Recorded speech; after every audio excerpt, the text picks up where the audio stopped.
سيقول السفهاء من الناس ما ولاهم عن قبلتهم التي كانوا عليها قل لله المشرق والمغرب يهدي من يشاء إلى صراط مستقيم۔ آج کے درس کا آغاز ہم اللہ کے فضل و کرم سے سورہ بقرہ کی آیت نمبر 142 اور دوسرے پارے کی شروعات سے کر رہے ہیں۔ جو آیتیں پڑھی گئی ہے ان آیتوں میں قبلہ کی تبدیلی کا حکم ہے، اور پھر اس کے سلسلے میں مشرکین اور یہودیوں نے، اہل کتاب نے جو اعتراضات کیے، جو سوالات کیے اور مسلمانوں کو کنفیوز کرنے کی کوشش کی، شک میں ڈالنے کی کوشش کی، ان چیزوں کا اللہ تبارک و تعالیٰ نے ذکر کیا ہے، ان کا جواب بھی دیا ہے۔ اللہ کے نبی صلی اللہ علیہ وسلم مکے میں 13 سال رہے تو وہاں بیت اللہ کی طرف رخ کر کے نماز پڑھتے رہے، اور بعض تفسیروں میں یہ بات بھی لکھی گئی ہے کہ آپ صلی اللہ علیہ وسلم وہاں اس طرح نماز پڑھا کرتے تھے کہ کعبہ بھی سامنے ہوتا تھا اور بیت المقدس بھی سامنے ہو جایا کرتا تھا۔ پھر جب آپ صلی اللہ علیہ وسلم مدینہ ہجرت کر کے آئے تو مدینے میں یہودی تھے، مکے میں نہیں رہتے تھے۔ یہودی اہل کتاب ہیں، آسمانی ان کے پاس کتاب تھی، نبیوں پر ایمان رکھنے والے تھے۔ تو آپ صلی اللہ علیہ وسلم نے بیت المقدس کی طرف، فلسطین میں بیت المقدس مسجد اقصیٰ جو ہے اس کی طرف رخ کر لیا، اور اس میں بڑی حکمت تھی، اس میں مصلحت تھی، اور آپ کا مقصود یہ تھا کہ ادھر جب ہم رخ کر کے نماز پڑھیں گے تو یہودی ہمارے قریب ہو جائیں۔ یہودی عالم لوگ ہیں، جانکار لوگ ہیں، گیانی لوگ ہیں، جو علم والے ہوتے ہیں، جانکار لوگ ہوتے ہیں، دوسرے لوگ ان کے پیچھے چلتے ہیں، ان کو فالو کرتے ہیں۔ تو یہ یہودی اگر ایمان لے آئے، اسلام قبول کر لیا، تو ان کے پیچھے بہت سارے لوگ ایمان لے آئیں گے۔ تو اس لیے اللہ کے نبی صلی اللہ علیہ وسلم نے ان کی تالیف قلب کے لیے، ان کو جوڑنے کے لیے، قریب کرنے کے لیے رخ بیت المقدس کی طرف کیا، اور 16 یا 17 مہینے آپ نے ادھر رخ کر کے نماز پڑھی ہے۔ بہت ساری دنیا میں ایسی مسجدیں ہیں جن کے 2 قبلے، ہمارے یہاں ہندوستان میں بھی ہے۔ اور پرسوں میں ایک ویڈیو دیکھ رہا تھا، تو غیر مسلم جو سفر کرتے رہتے ہیں، ایک لیڈی سے اس نے افریقہ کا ایک بتایا کہ یہاں یہ مسجد ہے، ایک رخ اس کا محراب بیت اللہ کی طرف ہے، کعبے کی طرف ہے، اور ایک بیت المقدس کی طرف ہے۔ یعنی اس زمانے میں بن گئی تھی جب رخ بیت المقدس کی طرف تھا۔ ہمارے ہاں گجرات میں بھاؤنگر میں گھوگا ایک گاؤں ہے، کنارے پہ، سمندر کے کنارے پہ، ہم نے وہ دیکھا، ہم بچپن میں وہاں پڑھے۔ وہاں آج بھی ایک مسجد ہے جس کے دونوں طرف رخ ہے، یعنی ایک محراب، بلکہ رخ بیت المقدس ہی کی طرف ہے۔ تو اس سے یہ اندازہ ہوتا ہے کہ صحابہ کرام اس زمانے میں جب اللہ کے نبی مدینے میں رخ بیت المقدس کی طرف کر کے نماز پڑھا کرتے تھے، صحابہ ادھر آئے تجارت کے لیے، کاروبار کے لیے، سمندر کے راستے سے، اور یہاں پر انہوں نے مسجد تعمیر کی ہوگی، یہاں پر لوگوں نے اسلام قبول کیا ہوگا، اور ادھر رخ کی مسجد آج بھی موجود ہے۔ تو اللہ کے نبی صلی اللہ علیہ وسلم نے ان اہل کتاب کو قریب کرنے کے لیے کیا تھا، لیکن بعد میں آپ نے دیکھا کہ یہ ضدی لوگ ہیں، انادی لوگ ہیں، سرکش لوگ ہیں، ماننے والے نہیں ہیں۔ تو پھر آپ کی یہ چاہت ہوئی، آپ کی تمنا یہ ہوئی کہ اصل جو قبلہ ہے پوری دنیا کے لیے وہ بیت اللہ ہے، کعبہ ہے، اس کی طرف رخ ہو جائے، لیکن اللہ کی طرف سے جب تک آرڈر نہ ہو جائے تب تک نہیں ہوگا۔ تو تمنا کرتے تھے اور بار بار آسمان کی طرف دیکھا کرتے تھے، جس کا ذکر آگے آ رہا ہے۔ پھر اللہ تعالیٰ کی طرف سے حکم آ گیا۔ جب حکم آیا تو اس وقت آپ صلی اللہ علیہ وسلم بنو سلمہ ایک قبیلہ تھا، مدینے سے تھوڑی دوری پر رہنے، مسجد نبوی سے تھوڑی دوری پر، اب تو مدینے کے اندر آ گیا ہے وہ محلہ۔ تو وہاں پر آپ ظہر کی نماز پڑھ رہے تھے، اور ظہر کی نماز پڑھاتے ہوئے ہی اللہ کی طرف سے وحی آ گئی اور کہا گیا کہ آپ چہرہ اب بیت اللہ کی طرف کر لیں۔ تو جو لوگ حج کرنے گئے ہوں گے یا عمرہ کرنے گئے ہوں گے تو وہاں جو زیارت کراتے ہیں تو وہاں مسجد ذوالقبلتین بھی لے جاتے ہیں، 2 قبلے والی مسجد مدینے میں۔ تو وہ وہی مسجد ہے جہاں بنو سلمہ کا قبیلہ آباد تھا، حضور وہاں تشریف لے گئے تھے کسی کام کے لیے، اور وہاں نماز ظہر کا وقت ہو گیا، نماز پڑھاتے ہوئے اللہ کی طرف سے حکم آ گیا آپ رخ بیت اللہ کی طرف کر لو، تو آپ نے رخ ادھر کر لیا۔ تو وہاں لوگ بتاتے پہلے رخ ادھر تھا اور اب بیت اللہ کی طرف ہے۔ جب یہ قبلہ کے چینجنگ کا، تبدیلی کا حکم آیا تو مشرکین نے بھی باتیں بنائی، اور اہل کتاب یہودیوں نے بھی مسلمانوں کو کنفیوز کرنے کی کوشش کی۔ اس کا ذکر اللہ فرما رہے ہیں سَيَقُولُ السُّفَهَاءُ مِنَ النَّاسِ، لوگوں میں سے جو بے وقوف ہیں وہ لوگ یہ بات کریں گے، اعتراض کریں گے کہ مَا وَلَّاهُمْ عَنْ قِبْلَتِهِمُ الَّتِي كَانُوا عَلَيْهَا، جس قبلے پر وہ پہلے تھے اس قبلے سے ان کو کس چیز نے پھیر دیا، اس میں کیا خرابی آ گئی، بیت المقدس رخ ہٹا کر بیت اللہ کی طرف کر لیا، یہ یہودی کہیں گے۔ تو ایک تو جواب اللہ تعالیٰ نے ایسا دیا ہے جو بادشاہ دیتا ہے، میری مرضی میں جو چاہوں کروں۔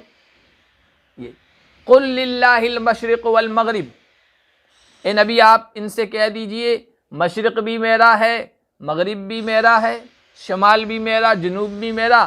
میں کہہ دوں مشرق کی طرف رخ کرو تمہیں رخ کرنا پڑے گا، میں کہہ دوں مغرب کی طرف رخ کرو مغرب کی طرف رخ کرنا پڑے گا، میں کسی اور رخ کی طرف کہہ دوں تو تمہیں اس طرف مڑنا پڑے گا۔ مشرق بھی میرا، میری ملکیت میں قبضے میں، مغرب بھی میرا، میں جدھر چاہوں گا ادھر آرڈر دوں گا اور تمہیں کرنا ہے۔ سب جہتیں اللہ ہی کی ہے۔ یہدی من یشاء الی صراط مستقیم، اللہ جسے چاہتا ہے صحیح راستے کی رہنمائی کرتا ہے، اور رہنمائی اسی کی کرتا ہے جس کے دل میں تڑپ ہو، جس کے دل میں جذبہ ہو ماننے کا جذبہ تھا۔ بیت المقدس کی طرف رخ کروایا انہوں نے ادھر رخ کر لیا، اب وہاں سے ہٹوا کر بیت اللہ کی طرف رخ کروایا انہوں نے وہاں کر لیا۔ یہ جس کے اندر فرما برداری کا جذبہ ہو اللہ اسے ہدایت دیتا ہے، رہنمائی کرتا ہے۔ اور پھر یہ جو قبلہ تبدیل ہوا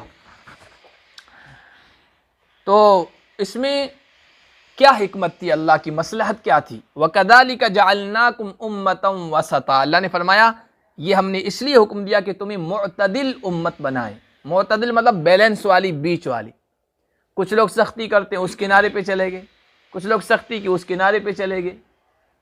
یہ اعتدال نہیں ہے، بیلنس نہیں زندگی میں۔ بیلنس کو اعتدال کہتے ہیں کہ معتدل امت۔ کیا مطلب؟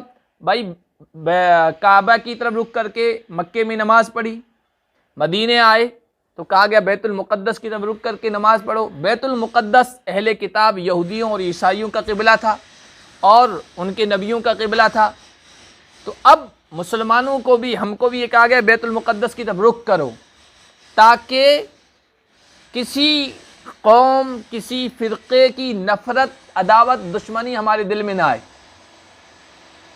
جب بیت المقدس کی طرف ہم نے رخ کیا تو یہودیوں سے بھی ہمارا تعلق ہو گیا، عیسائیوں سے بھی ہمارا تعلق ہو گیا، ان کے نبیوں سے بھی ہمارا تعلق ہو گیا، کیونکہ کامن چیز جب کسی ہوتی ہے نا لوگوں میں تو ایک تعلق پیدا ہو جاتا ہے۔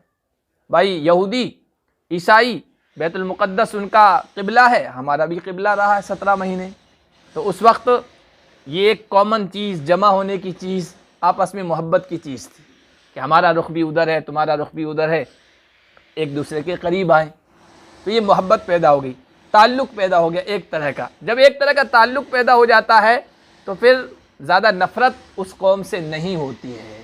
جیسے ہندوستان میں مختلف قومیں آباد ہیں، لیکن جو کم تعداد میں لوگ ہیں، جیسے الپ سنکھیک کہیے، بہت سارے صرف مسلمان تھوڑی ہیں، جینی بھی ہیں، سکھ بھی ہیں، بدھسٹ بھی ہیں، سب ہیں، اور جب کوئی مسئلہ آتا ہے تو یہ سب قریب قریب ہو جاتے ہیں، ہے نا، سب کہ بھائی ہم پر ظلم ہو رہا، الپ سنکھیک۔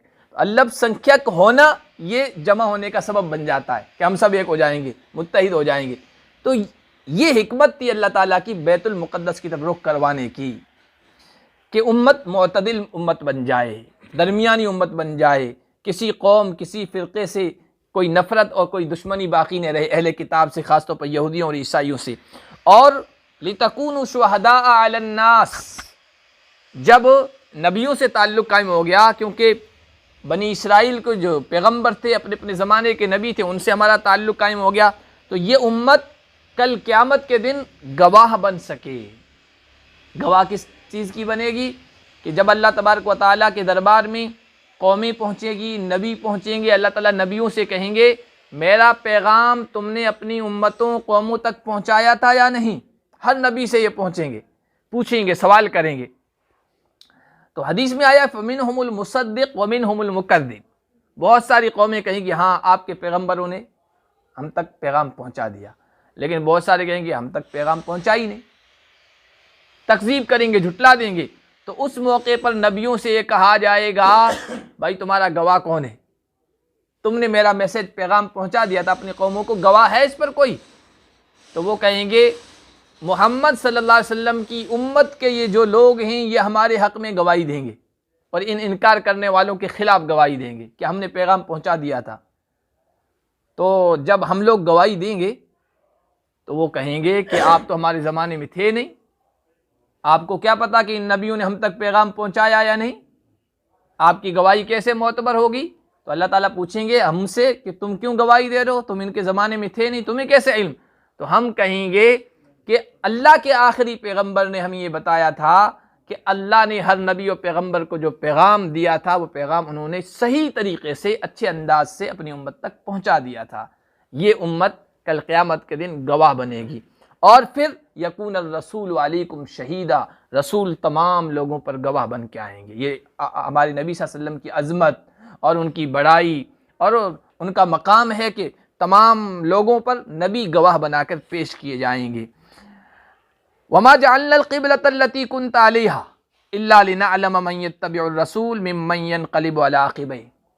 دوسری حکمت کہ کعبہ کو چینج کیوں کیا گیا، اس میں اللہ تعالیٰ یہ فرما رہے ہیں ہم نے کعبہ اس لیے بدلا تاکہ ہم لوگوں کو جانچیں پرکھیں۔ اس لیے کہ جب قبلہ تبدیل ہوا نا تو بعض علماء نے لکھا ہے کہ بہت سارے لوگ کنفیوز ہو گئے اور مذہب اسلام کو بھی چھوڑ دیا کہ یہ کیا، کبھی بیت اللہ کی طرف رخ، کبھی ادھر بیت المقدس کی طرف رخ، کبھی کدھر رخ کروایا جا رہا ہے۔ یہ تو عجیب ہماری نمازوں کا مسئلہ ہو گیا، کنفیوز ہو گئے، ایڑیوں کے بل پیچھے لوٹ گئے، مرتد ہو گئے۔ تو یہ اللہ تعالیٰ نے امتحان کے لیے، جانچنے پرکھنے کے لیے کیا تھا، تاکہ ہم یہ معلوم کر لیں، ہم یہ ظاہر کریں کون رسول کی پیروی کرتا ہے اور کون الٹے پاؤں پیچھے لوٹ جاتا ہے۔ اصل کوئی رخ نہیں ہے۔ مشرک قومی کسی نے جس سورج طلوع ہوتا ہے نا اس رخ کو معزز مان لیا کہ یہ اچھا ہے، پوجا کرنے لگ گئے۔ کچھ قوموں نے مغرب کو جدھر رخ سورج ڈوبتا ہے اس کو اچھا مان لیا، کسی نے کسی اور رخ کو، کسی نے کسی اور رخ کو مان لیا۔ اس لیے جب گھر بھی بناتے ہیں تو دروازہ اس سائیڈ ہونا چاہیے، اس سائیڈ ہونا چاہیے، یہ ہوگا فلاں ہوگا، یہ سب کرتے ہیں۔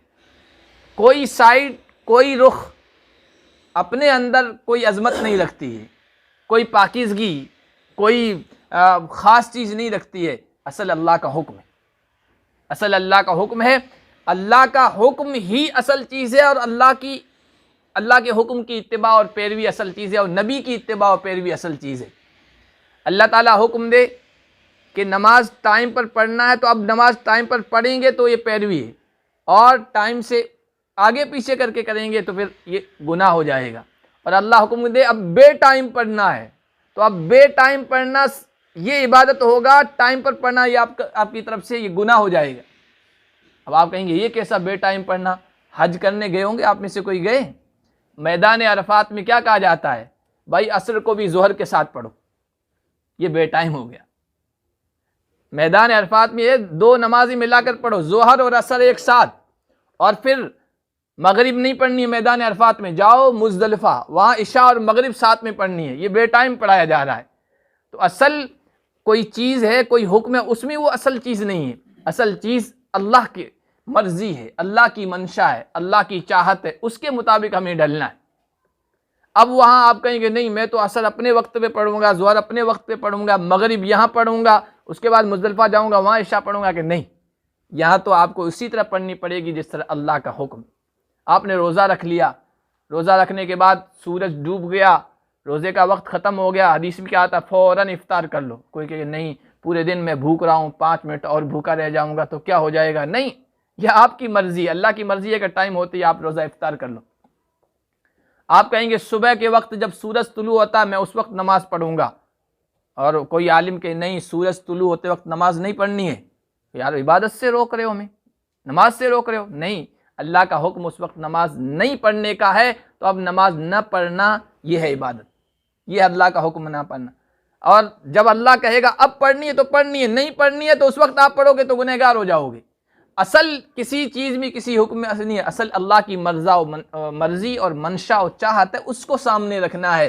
وہ جب کہے کرو تو کرنا عبادت ہے، وہ جب کہے نہ کرو تو نہ کرنا عبادت ہے، اصل اللہ کی مرضی۔ اب اللہ نے جب ہمیں یہ کہا رخ قبلہ کی طرف کر لو، ہم نے ادھر کر لیا۔ اب اللہ نے کہا ادھر کر لو تو ہم ادھر ہی کریں گے۔ کوئی کہ نہیں ہم نے تو آج تک ادھر پڑھی ہے، اب یہ حکم آ گیا ہے ہم تو اس کے مطابق نہیں چلیں گے، تو یہ تو آپ اللہ کے حکم کی پیروی نہیں کر رہے ہیں، آپ کی جانچ ہو رہی ہے، آپ کا امتحان ہو رہا ہے، ایگزام ہو رہا ہے، آپ اس میں فیل ہو گئے، جدھر اللہ کہے ادھر کرنا ہے۔ تو اللہ نے فرمایا یہ ہم نے اس لیے بدلا تاکہ ہم لوگوں کو دیکھیں کہ ان میں ماننے کا جذبہ کتنا ہے۔ اس لیے آپ دیکھیے جن لوگوں کے دلوں میں ماننے کا جذبہ تھا انہوں نے کچھ نہیں کہا، اس لیے کہ وہ ابراہیم کو ماننے والے تھے۔ ابراہیم کے ماننے والوں کے سلسلے میں کیا کہا؟ خود حضرت ابراہیم کے بارے میں اللہ تعالیٰ نے فرمایا کہ اللہ تعالیٰ نے جب ان سے کہا فرما بردار ہو جاؤ تو کہا اسلمت لرب العالمین، میں رب العالمین کا فرما بردار ہوں۔ وہ کہے کہ بیٹے کو بیوی کو چھوڑ کے آ جاؤ جنگل میں وہاں چھوڑ رہا ہوں، وہ کہے بیٹا بڑا ہو گیا ہے اب اس کو ذبح کر دو، ان کے بڑی تمنا اسے بڑھاپے میں ملا ہے میں کیسے ذبح کر دوں، نہیں تیرا حکم ہے تو میں ذبح کر دینے کے لیے تیار ہوں۔ وہ کہے ایسا کرو۔ ابراہیم کی خصوصیت یہ تھی کہ جیسا اللہ نے کہا اگرچہ عقل میں نہ آ رہا ہو فوراً ویسا کر دیا۔ تو ابراہیم کے ماننے والے جو ہیں ان کے اندر بھی مزاج ہونا چاہیے کہ اپنی چاہت، اپنی مرضی، اپنی طبیعت، اپنا مزاج جو کہہ رہا ہے اس کے مطابق نہیں کرنا ہے، اللہ کی مرضی کے مطابق کرنا ہے۔ تو قبلے میں بھی یہی اللہ تعالیٰ نے حکمت و مصلحت رکھی تھی کہ جانچوں پرکھوں کہ اب ان کا مزاج ادھر ہو گیا ہے بیت المقدس کی طرف، اب میں کہہ رہا ہوں ادھر کر لو تو یہ رخ ادھر کرتے ہیں یا نہیں کرتے ہیں، یہ جانچ پرکھ تھی۔ تو زیادہ تر جو لوگ جن کا مزاج بن چکا تھا ہمیں تو اللہ کے حکم پہ کرنا ہے، اللہ جیسا کرے گا ویسا کروں گا۔ اب اللہ نے ہمیں یہ حکم دیا ادھر کرو مغرب کی طرف، تو ہم مغرب کی طرف رک کر کے نماز پڑھ رہے ہیں۔ اگر اللہ کا اگرچہ اب وہی نہیں آنی ہے، نبی نہیں آنا ہے، لیکن اگر بالفرض مان لیں کہ اللہ کا حکم آ جائے ادھر رک کر کے نماز پڑھنی تو ہم تو ادھر رک کر کے نماز پڑھیں گے۔ اسی لیے میں نے پہلے بھی کہا تھا کہ کسی زمانے میں دیانت سرسوتی ایک پنڈت گزرا ہے، اس نے بہت سارے اعتراضات کیے اسلام پر۔ اس میں یہ بھی تھا کہ مسلمان لوگ ہمیں بت پرستی سے منع کرتے ہیں کہ بتوں کی پوجا مت کرو، خود پتھروں کا بنا ہوا یہ کعبہ ہے اس کی طرف رک کر کے نماز پڑھتے ہیں یعنی اس کی پوجا کرتے ہیں۔ تو مولانا قاسم نانوتوی نے کہا تھا یہ تمہاری بات میں دم نہیں ہے، ہم رخ ادھر کرتے ہیں کہ اللہ کا حکم ہے تاکہ سب مسلمان متحد رہیں، قبلہ سب کا ایک طرف رخ کرایا گیا تاکہ سب مسلمان متحد رہیں۔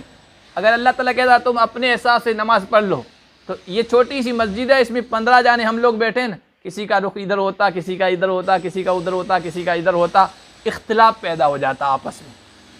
اتحاد پیدا کرنے کے لیے یہ اسمبلی پوائنٹ گویا ہے، تو یہ ایک طرف ہو جاؤ، بس سب متحد ہو جاؤ، ایک طرف رخ کر لو۔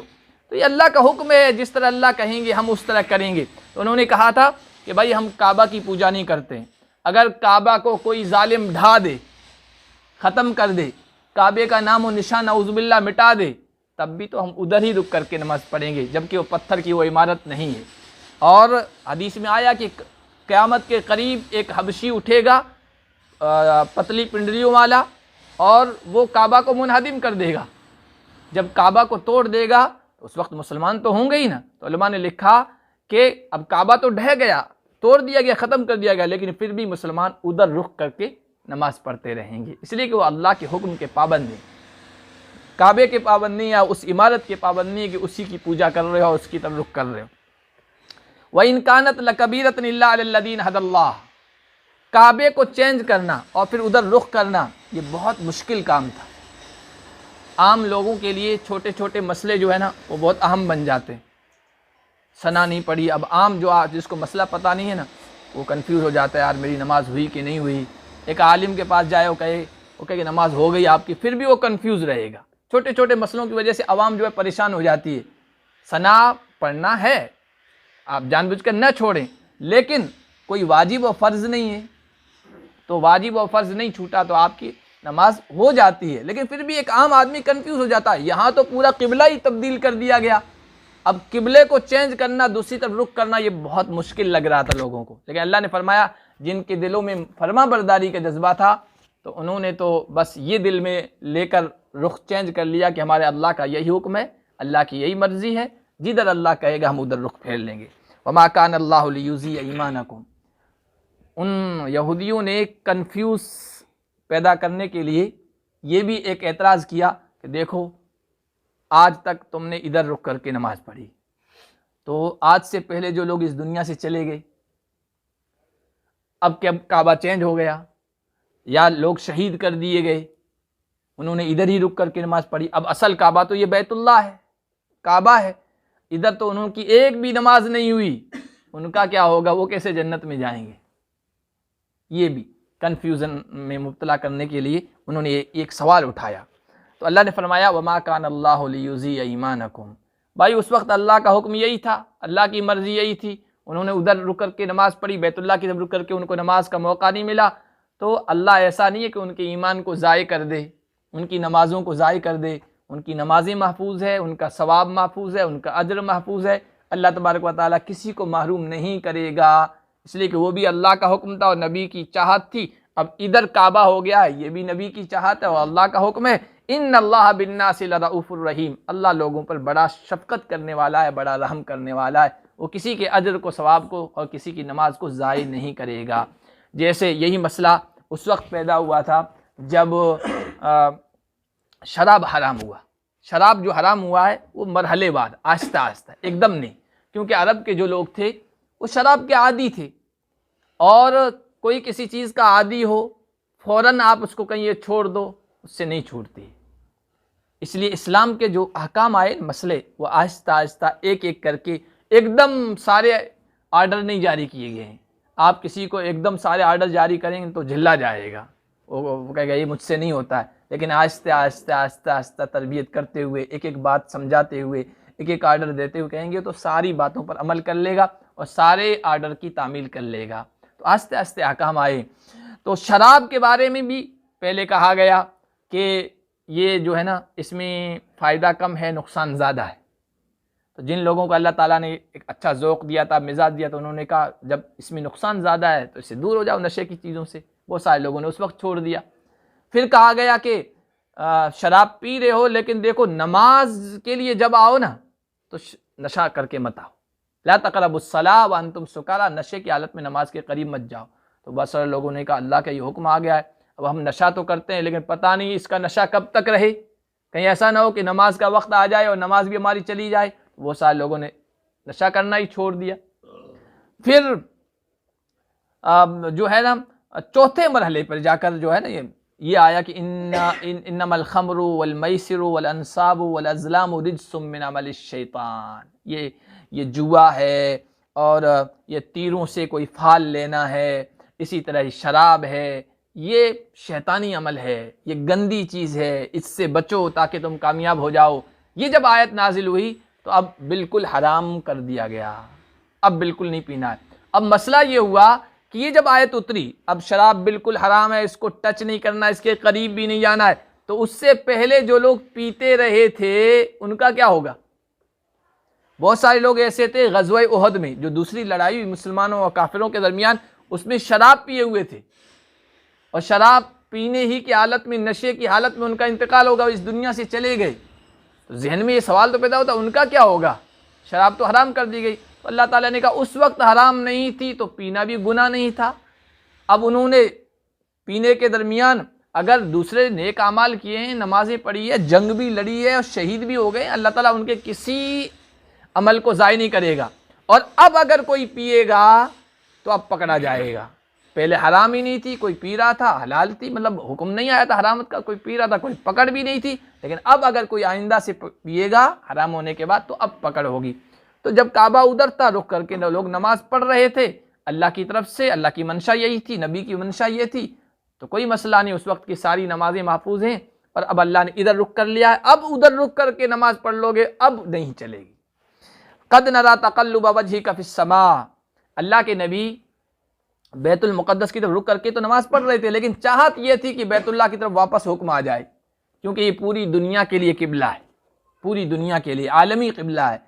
تو جب کسی کا انتظار ہوتا ہے نا تو آدمی تاک میں رہتا ہے، ادھر دیکھتا رہتا ہے، تکتا رہتا ہے۔ اللہ کے نبی وہی کے انتظار میں بار بار اوپر دیکھا کرتے تھے، وہی آ جائے، قبلہ تبدیل ہو جائے، بیت اللہ قبلہ ہو جائے۔ اللہ نے فرمایا ہم آسمان کی طرف آپ کے چہرے کے بار بار اٹھنے کو دیکھ رہے ہیں، فَلَنُوَلِّيَنَّكَ قِبْلَةً تَرْضَاهَا، اب ہم آپ کو ایسے قبلے کی طرف پھیر رہے ہیں جس سے آپ خوش ہیں، جو آپ کی منشا اور چاہت ہے، لہٰذا آپ مسجد حرام کی طرف یعنی بیت اللہ کی طرف اب اپنا رخ کر لیجئے۔ حرام کا مطلب اردو والا حرام نہیں ہے، حرام کا مطلب محترم، عظمت والی، اس لیے عربی میں بیوی کو بھی حرمہ کہتے ہیں کہ اس کی عظمت ہے، وہ قابل احترام ہے۔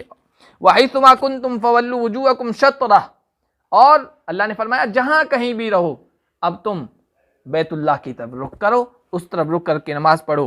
وَإِنَّ الَّذِينَ أُوتُوا الْكِتَابَ لَيَعْلَمُونَ أَنَّهُ الْحَقُّ مِنْ رَبِّهِمْ، یہ جو یہودی اعتراض کر رہے ہیں، کبھی ادھر رخ کر رہے ہو تم، کبھی ادھر رخ کر رہے ہو، یہ کیا مذاق ہے؟ کیا پہلا قبلہ غلط تھا؟ اس طرح کی باتیں کرنے لگ گئے۔ اللہ نے فرمایا یہ جو اہل کتاب ہیں یہ اچھی طریقے سے جانتے ہیں کہ یہ رب کی طرف سے حکم ہے۔ ان کی کتابوں میں، تورات میں یہ بات لکھی ہوئی تھی کہ بنو اسحاق جو حضرت بنو اسحاق یعنی حضرت اسحاق کی اولاد، آگے حضرت یعقوب ہے ان سے، ان کا قبلہ بیت المقدس ہوگا، اور بنو اسماعیل حضرت اسماعیل کی جو نسل ہوگی آئے گی ان کا قبلہ یہ کعبہ ہوگا۔ یہ ان کی کتابوں میں لکھا ہوا تھا، اچھی طریقے سے جانتے ہیں کہ یہ حکم اللہ کی طرف سے ہے، لیکن ضد میں اس خامخواہ اعتراض کر رہے ہیں، باتیں بنا رہے ہیں اور لوگوں کو شک میں مبتلا کرنے کی کوشش کر رہے ہیں، اور جو کچھ یہ کر رہے ہیں اللہ غافل نہیں ہے، اللہ سب کی پکڑ کرے گا۔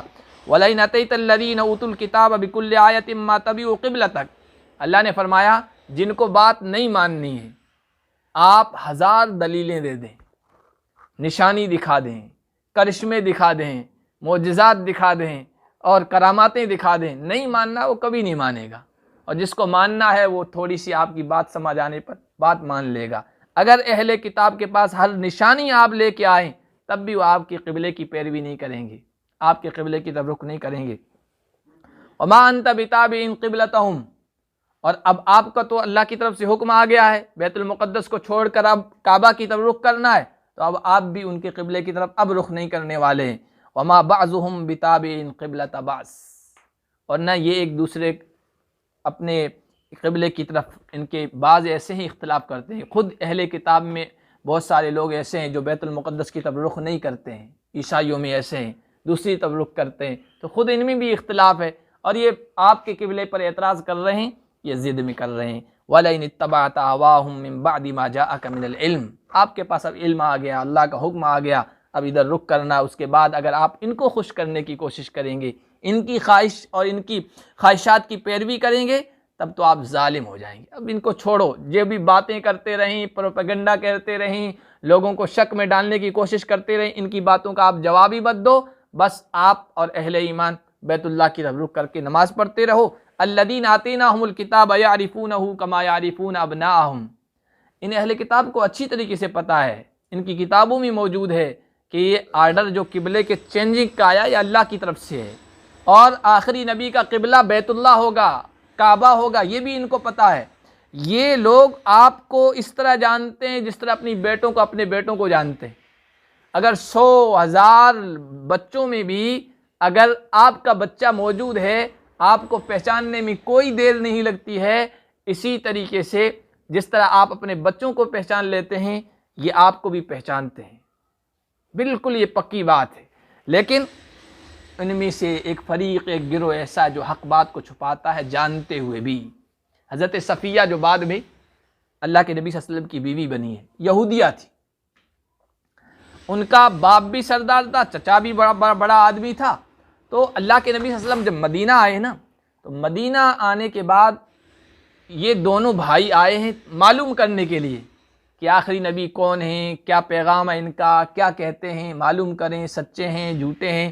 تو یہ دونوں آئے، مدینہ آئے، اللہ کے نبی صلی اللہ علیہ وسلم کے بارے میں پوری تحقیق کی.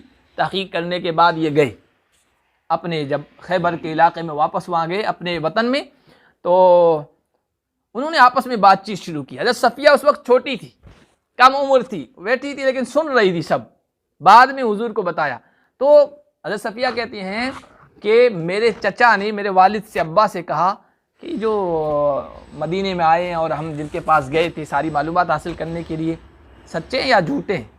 کہا کہ نہیں، یہ سچے ہیں، یہ وہی آخری نبی ہیں، یہ وہی آخری نبی ہیں، کال کی اوتار کہتے ہیں اس میں، کہ آخری نبی ہیں جن کے بارے میں ہماری کتابوں میں پیشن گوئیاں موجود ہیں، بھوشیہ وانی موجود ہے کہ آخری نبی آئیں گے.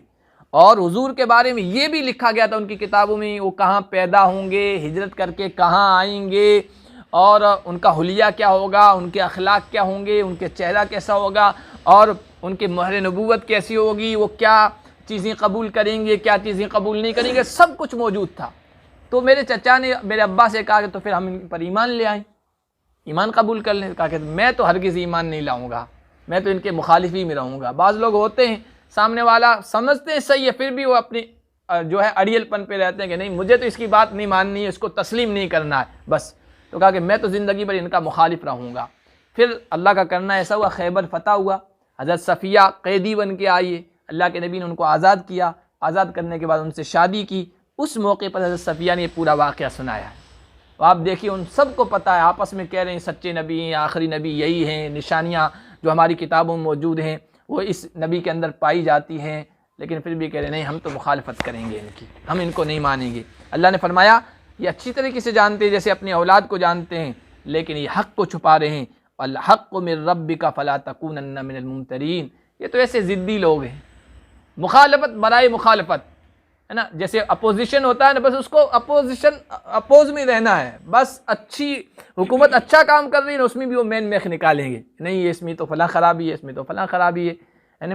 اب دیکھو ایک پرچہ لیک ہو گیا، ہنگامہ کر رہے ہیں نا، کیا ان کی حکومتوں میں پرچے لیک نہیں ہوتے تھے؟ اب خود کرتے جب تک تو صحیح تھا، یا ان کی حکومت میں جو کچھ ہو رہا صحیح، اور مخالف پارٹی کی طرف سے آئے تو ہنگامہ کر دیتے ہیں. تو یہ انسانوں کی فطرت ہے کہ جو مخالف ہے اس کی ہر چیز کی مخالفت کرنی ہے. اللہ کی طرف سے یہ حق ہے، قبلہ کا جو حکم آیا ہے یہ بھی رب کی طرف سے سچا ہے، آپ بھی سچے ہیں، رب کا ہر حکم سچا ہے، آپ بالکل شک مت کیجیے. آگے حکم آگے آیا تو اگلے درس میں ہم پڑھیں گے. اللہ نے فرمایا آپ ایمان والے نیکی کے کاموں میں لگے رہیں، بیت اللہ کی طرف رک کر کے نماز پڑھتے رہیں. کیا پیچھے باتیں کر رہے ہیں یہ لوگ، پروپیگنڈا کر رہے ہیں، اس کی تو توجہ مت کیجیے. انشاءاللہ اگلے درس میں پڑھیں گے. اللہ پاک ہم سب کو قرآن کے پیغام کو سمجھنے کی اور حق بات کو ماننے کی توفیق عطا فرمائے.